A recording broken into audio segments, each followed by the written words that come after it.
Hello, I'm Shashi Tharoor, author and Member of Parliament in India, and I'm delighted by this invitation to say a few words about emerging trends in the post-COVID era. The world, of course, is faced with a major disruption. We've never seen anything like it in living memory. And while, of course, the human race has found ways to bounce back from various calamities and various pandemics, the truth is that some change is expected to be likely. This is a mega shock after all, with deaths in the thousands, indeed globally tens of thousands, and of course the loss of tremendous amounts of financial value, and various other setbacks, particularly in the domain of public health, of the lives of older people, and of ways of work and living. But in the limited time I have, I'd like to focus on politics and geopolitics, because there's no question in my mind that a number of trends have already begun to emerge which may well survive the post-COVID era. One that I'm seeing in India is the great risk of the rise of a surveillance state. As people said that it became indispensable for many to be able to trace people who had been exposed to the COVID virus, data collection was deemed important, and apps began to be invented that combined GPS, Bluetooth, cell phone towers, and similar paraphernalia in order to trace and track the movements of the holders of these apps. Now, they might well help tell you if you're being exposed to somebody who has had the virus or has it now, but if it continues on your phone beyond the virus, it can be used to trace your movements, whether you're meeting with opposition leaders, whether you're attending undesirable events, whether you're going to opposition rallies and so on. A very unhealthy instrument in the hands of some governments. No question also that there's got to be real changes in various countries' politics when it comes to the importance and emphasis given to public health, to new national discourses on the way in which security is interpreted to include human security and not just military security. But let's move on to geopolitics, because we're already seeing some important trends.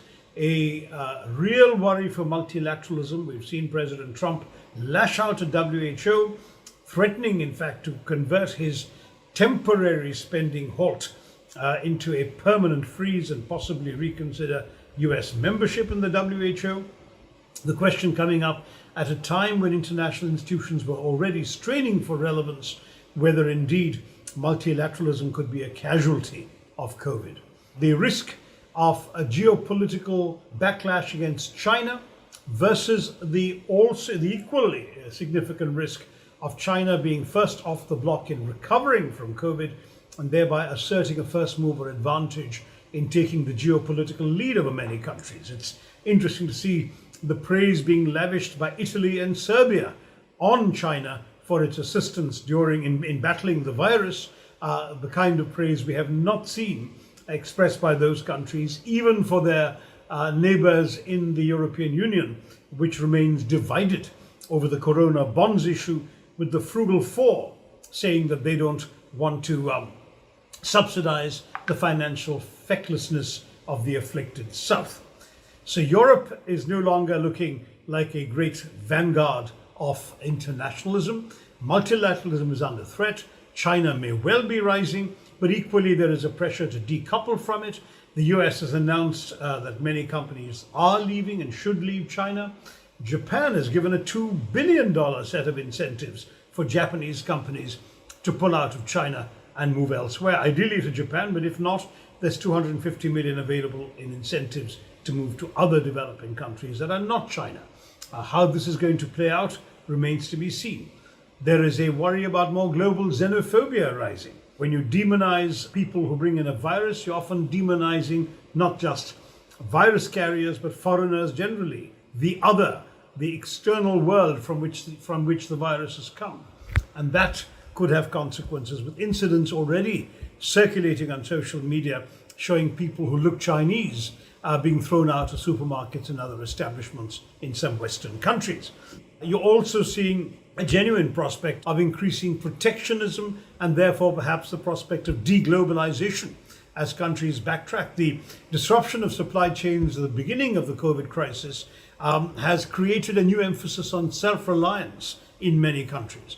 And that self-reliance, that emphasis that we need to move manufacturing closer, if not move it home, linked to a trend in favor of hyper-nationalism that was already apparent before the COVID crisis, but has been reinforced by it. That too could give us a very different world to live in. I'm more and more convinced that the geopolitical changes that we've begun to see now are not going to disappear. Certainly the increasing protectionism and withdrawal or isolationism that may arise in the US if President Trump is re-elected should not be discounted. Obviously, a Biden election is likely to give us a return to the America we've all known for a longer time. But there are many tendencies, and a desire not to be dependent on China will be felt by many countries, by individuals, nations, and corporations. And their individual decisions may also create a more divided world. One thing is very clear: business as usual is not going to be the case. We will see a different world. How that's going to emerge remains to be seen. We all need to watch this space.